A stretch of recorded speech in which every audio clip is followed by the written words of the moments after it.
Bonjour. Trois sujets aujourd'hui dans cet édito, et le premier va concerner, on va revenir quelques secondes sur les vœux présentés par Nicolas Sarkozy il y a 2 jours à l'ensemble de l'outre-mer.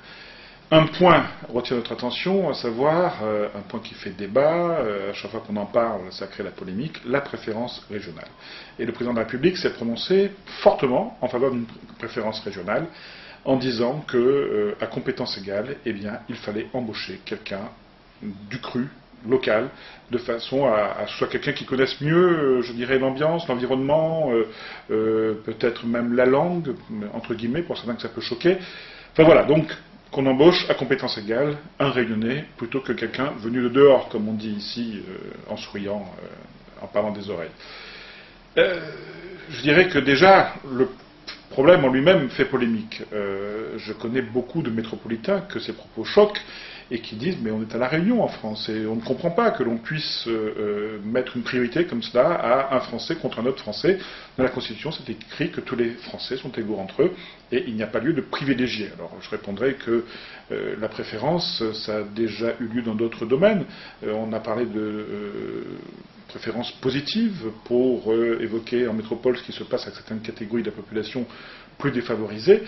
Donc en soi ce n'est pas choquant et ça fait longtemps qu'on a admis qu'on était tous égaux mais qu'il y en a qui sont plus égaux que d'autres.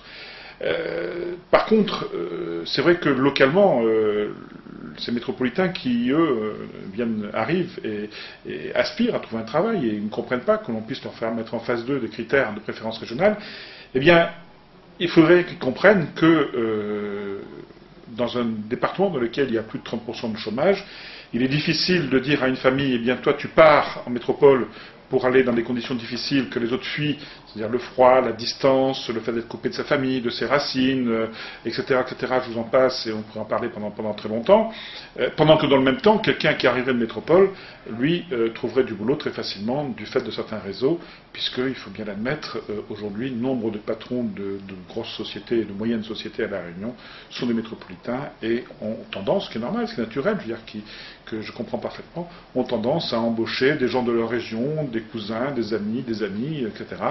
Et donc, tout cela se faisant au détriment des chômeurs réunionnais. C'est un des problèmes, je dis, qui est très délicat. Il y a des bons arguments de chaque côté, et c'est un sujet sur lequel on peut débattre pendant des heures sans que personne ne réussisse à convaincre l'autre, parce que chacun, je le répète, a de très bons arguments à faire valoir. Voilà. Par contre, je voudrais revenir 2 secondes sur les vœux du président Sarkozy, parce que là, je veux dire, ça me choque, et c'est un petit peu la façon de faire de ce gouvernement dans d'autres domaines également. On dit qu'on va faire quelque chose, mais en fait, dans la réalité, on fait exactement l'inverse. J'en veux pour preuve que le président du Crous, le directeur du Crous, qui a été nommé récemment, avec un salaire très très conséquent, vous vous en doutez, eh bien, il y avait plusieurs Réunionnais qui étaient candidats à ce poste, qui offraient toutes les qualités, tous les diplômes requis, et on a préféré nommer quelqu'un qui appartenait au cabinet du ministre de l'Éducation nationale. Une fois encore, on a un discours d'un côté, et puis dans la pratique, on fait exactement l'inverse. Il serait temps que l'on mette en adéquation ce que l'on dit et ce que l'on fait. Alors là, on nous dit qu'on va devoir, pour toute nomination importante, demander l'avis du ministère de l'Outre-mer. Je veux bien, mais enfin bon, je ne pense pas que ce soit ça qui soit suffisant. Il faut vraiment qu'il y ait une véritable volonté politique. Et pour le moment, au-delà des paroles, j'avoue que je ne les sens pas très bien. Je voulais vous parler de 2 autres sujets très rapidement. Le premier, c'est la grève à EDF. J'ai entendu M. Banon ce matin sur une radio qui nous a expliqué pendant très longtemps les motifs de sa grève et nous expliquait qu'ils avaient parfaitement raison, que les textes de loi leur donnaient raison. Bon, moi j'ai 2 questions à lui poser. Un, si vraiment c'est le cas, pourquoi depuis 15 ans ce texte est en application, ou 20 ans, ne l'a-t-on pas mis en application plus tôt? Pourquoi n'a-t-on pas exigé que ce soit appliqué plus tôt? C'est assez étonnant, assez choquant que ce soit 20 ans après, tout d'un coup, qu'on se réveille et qu'on demande l'application d'un texte. Deuxièmement, je vais demander à M. Banon qui il est, lui, pour dire si un texte est légal ou pas légal, si une décision est légale ou pas légale. Il y a des personnes qui sont compétentes pour cela, et ça s'appelle un juge. Et si M. Banon et ses amis de la CGTR sont 6 sur 2, eh bien pourquoi ne sont-ils pas allés devant les tribunaux depuis longtemps? Ça fait longtemps qu'ils auraient obtenu satisfaction, et la personne n'a rien pu dire.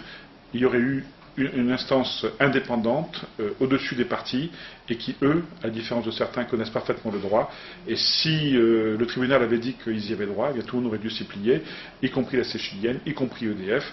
Mais je constate que c'est une procédure que la CGTR refuse de prendre, préférant aller au rapport de force et, une fois de plus, faire payer les plus petits, les plus défavorisés, en embêtant tout le monde, et également les chefs d'entreprise et les entreprises qui ne pourront plus travailler pendant cette période.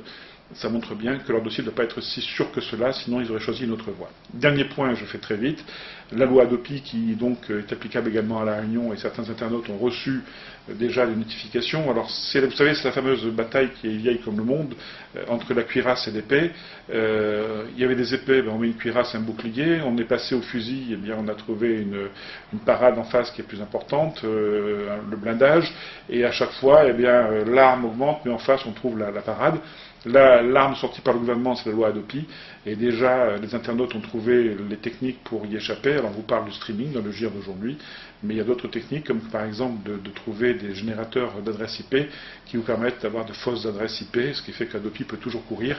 Le principe, il est simple, c'est que moi, j'autorise quelqu'un à utiliser mon adresse IP, et comme cela, par cascade, on passe à travers moi, puis à travers quelqu'un d'autre, puis à travers quelqu'un d'autre, avant que le vrai utilisateur il ne soit connu au bout de la chaîne.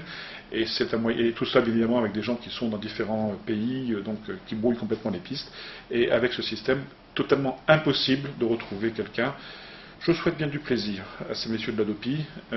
Ils ont trouvé l'arme, malheureusement pour eux.